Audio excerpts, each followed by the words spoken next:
we're catching sight of many different types of artists from the Gulf Coast. I'm your host, Joel Lacy. We're coming to you from Art Walk in Ocean Springs. We're in front of Seacool's Gallery. We've got live music and pottery going on. And first, we're going to go to the Pascagoula Skate Park.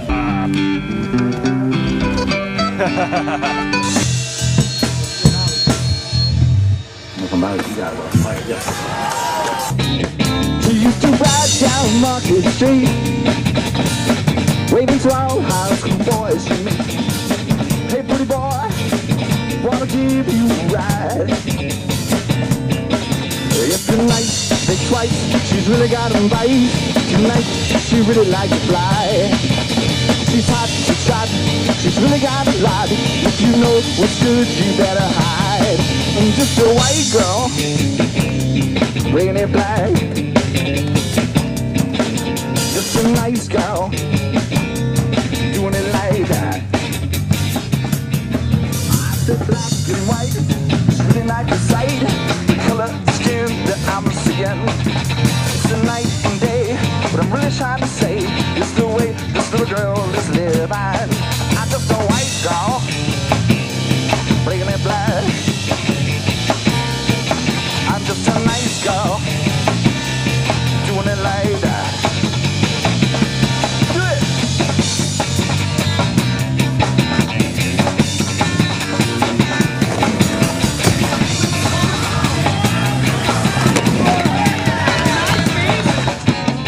You from far and far, really knew it all. Then I believe the things this girl is doing. Yeah, she's tight, she's right, creature of the night. Sunday morning, she's singing hallelujah. I'm just a white girl, playing it black. I'm just a nice girl, doing it like that.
Hi, I'm Katie Craven, and I'm the owner of Wonderland Photography.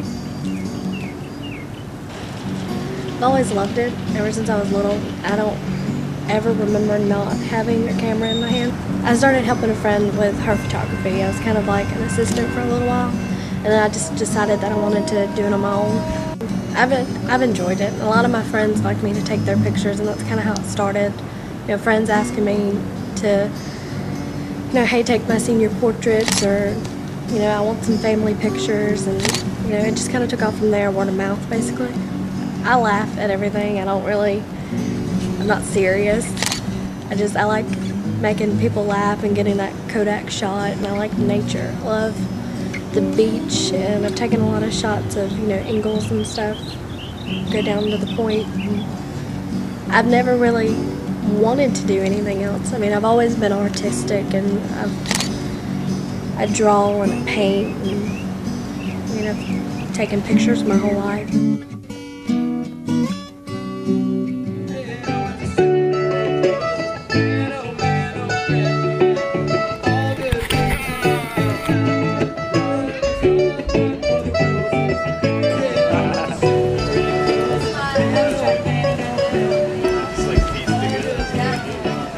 We caught sight of musician and poet Scott Sullivan reading some of his works around Pascagoula.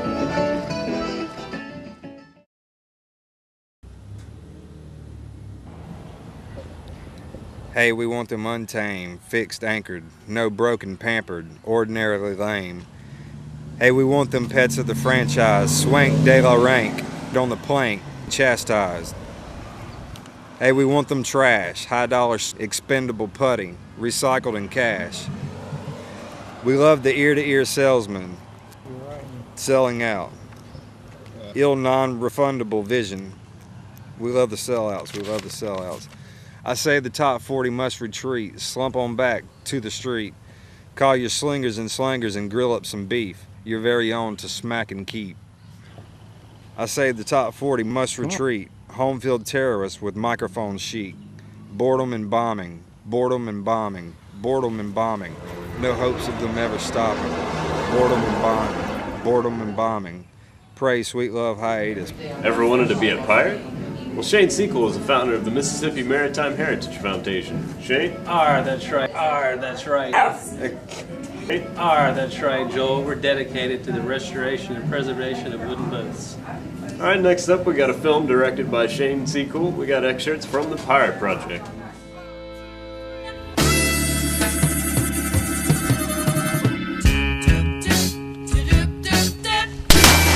This is how the story goes.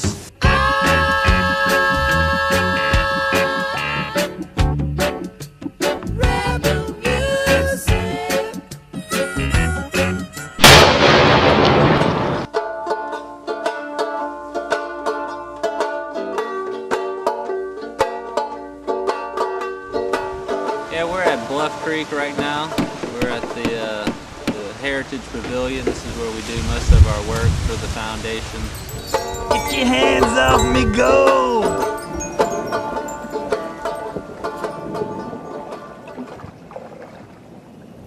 This is an Indian war canoe that we built. We built it last year for the 1699 reenactment. And when we painted it, we used a cheap marine paint. So now we're having to go back and sand all that cheap paint off, and we're going to have to put some new, better paint on it. So this is lesson learned. But in order to do that, this thing weighs like 1,000 pounds. So I had to build a chain lift and all this stuff, and pick it up off the trailer, make these rollers, because it's not something you just pick up and move. So I had to make these rollers for it to where we can roll it upside down to be able to work on the bottom.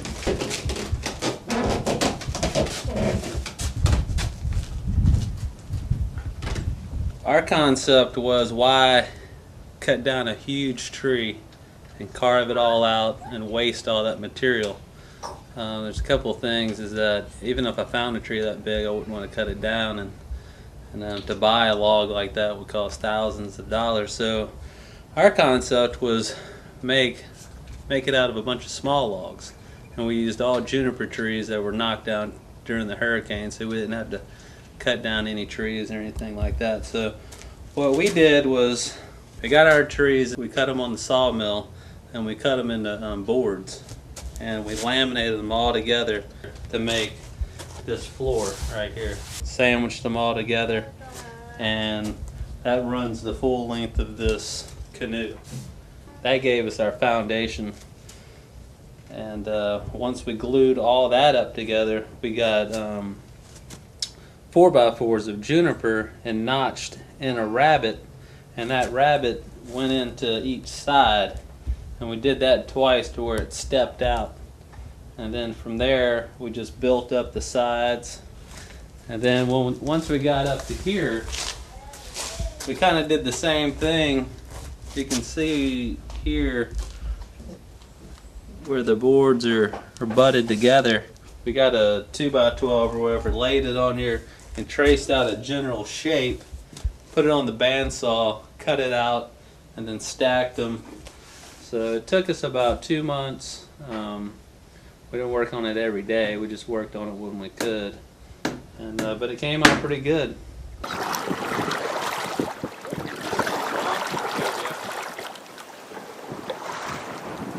Yeah, man, it tracks better. Stay on your right.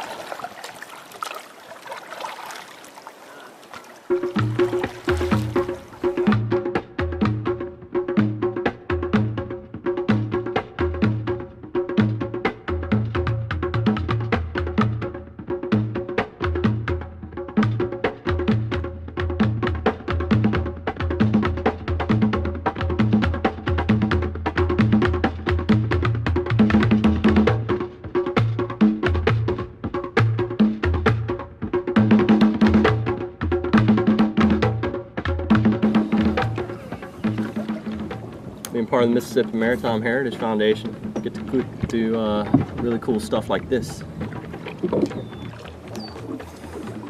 So, yeah, we had the idea of using this thing for educational and reenactment purposes. And when the landing of D'Iberville came around, had the opportunity to actually say, hey, you know, Native Americans, they are all over this place in their watercraft canoes that they hand built themselves out of whole trees. It's a perfect opportunity to say Mississippian culture is still alive and well, even though this is an educational experience for me, Shane. Made this thing from scratch. We had a little bit of ambition to be like, let's do something for our culture around here. Something that's been lost. I think combined total working hours to build this canoe between Shane and I, the original, the first working dugout, 200 hours before we put it in the water. 2 people.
show.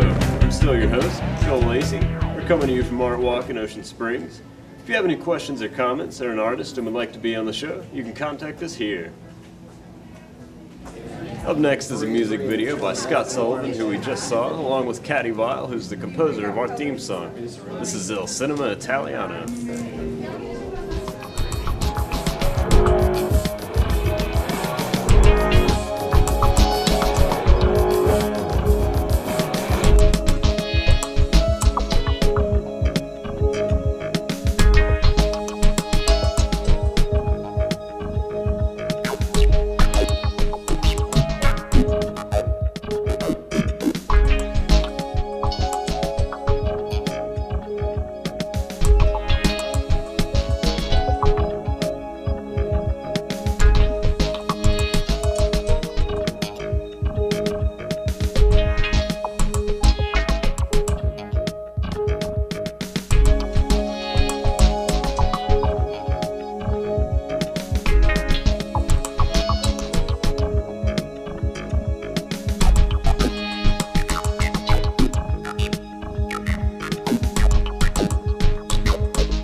Catching Sight covers many different types of artists, and Don Smith covers many different mediums. We caught sight of him at the Shed Barbecue in Ocean Springs.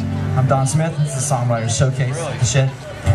Thank Adam Garen Bell for inviting me out here, and the Shed, Brad, all them. Called Back in Mississippi.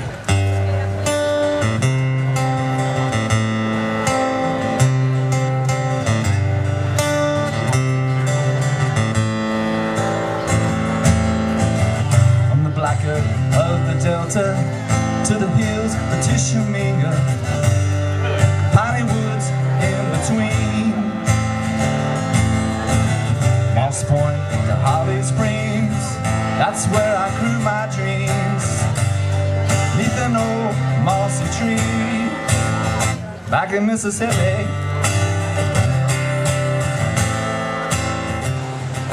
Might as well tell you something about myself, I guess.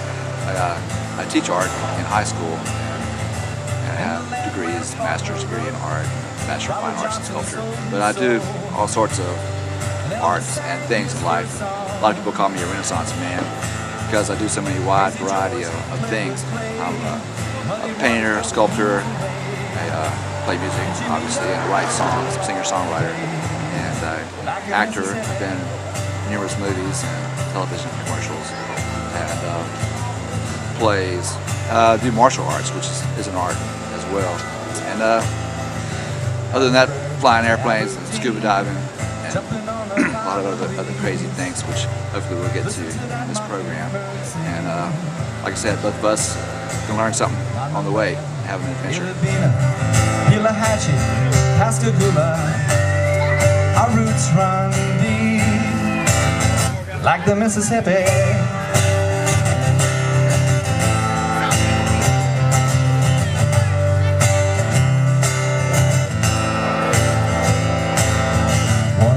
Mississippi, to Mississippi, coming back to you, Mississippi, back where I belong, like coming home.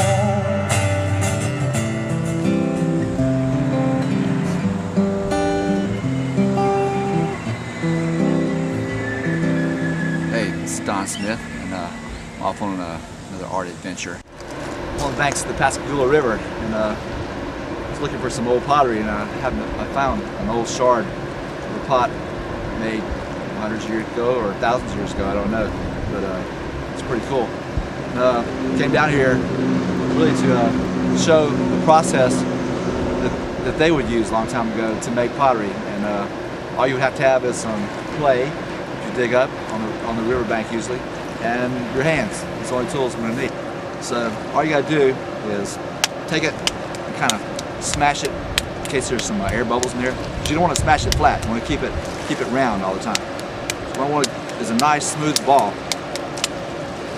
And I push in all the cracks. I want to start good. I want to finish good. So now I got a nice, relatively smooth ball, no big cracks or dents in it. And I take my thumb and push it in the middle, like halfway in. You can see it's not all the way down, it's like in the middle. But then I start pinching. Always keep it in my hand because this has a round shape to it. And then I'm going around, I'm pinching, like pinching a baby's cheek. It's not too hard, not too soft. I go around and around, pinching everywhere, same amount of pressure, top, bottom, sides. I want to get an even wall thickness. That's my goal here. And in my mind, I'm designing it as I go. So I don't want the mouth to get too wide and flop open on me, then I'll have like a pancake or something, or a plate. So I'm making a bowl. So I'll keep pulling it in. I just have my thumb on the inside and my fingers on the outside. So keeping the mouth going in, and the body can go out as far as it needs to go. And I'm just repeating the process. You see the little dents going around. One reason I'm down here by the water is just in case I need some water. Of course, the longer you do this, the less water you need. As it starts to crack on you, you want to get right on top of those cracks right away, because they'll just get wider and wider, and then you'll have a big mess. But knowing that it's going to shrink a little bit when I fire it, so I can make it a little bit thicker than what's going to be at the end. The main thing is the thickness is all the same. Right here, I don't have a big wad of clay right here, and I don't have a big wad of clay here. It's all the same thickness. The reason being, if you do that, it has a tendency to crack, and it won't be aesthetically pleasing either. It's got a big heavy bottom. And it dries faster. It just looks nicer. As you see, I've already got a bowl. It's only been like a minute or two. I just keep working this, and I'm working in probably the exact location that the Native Americans that lived along the Pascagoula River did their pots. They come down here because the clay would be here and the water would be here, and you could just take seashells or oyster shells and or a stick, and you could carve little designs in it. That all the way around. Most their designs will be of this nature. They like dots. Pretty much. Of course, I've been taught before that only the pottery that was decorated was for something special, like family's burial food, or the chief's burial food. But turns out, I think they now think that the Native Americans around here just decorate their pots because they like to decorate it. But you could, and also, if you find the native pottery around here, you'll find like fingernail marks in there. They use their own fingernails for decorative purposes, also. So you can do that too. You're making it. And if you don't like all these dents, you can't keep on smoothing them out, which we're going to do anyway. I'll just demonstrate because we don't have much time here. So I just keep on pushing the dents and making smaller and smaller dents until it's nice and smooth. And I could even find a stone, pebble, and rub those out if I wanted to. There's probably one laying around here. I didn't pre-plan this, but there is.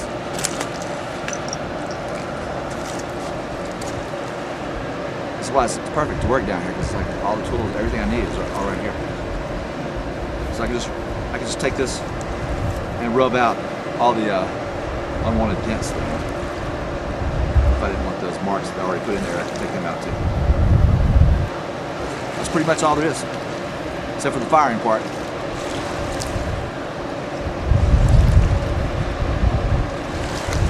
You see I've got some cracks starting to happen here. And this is what I'm going to need some water for. I need to fix those right away.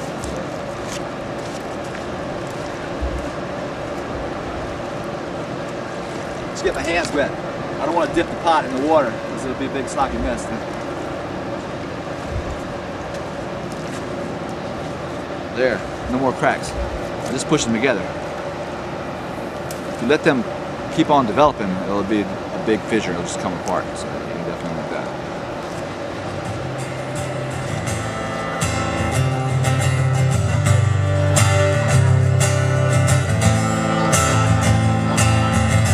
In the land where Faulkner wrote, Robert Johnson sold his soul. Well, that's our show. Thanks for watching. Remember, if you want to be on the show, you can contact us here.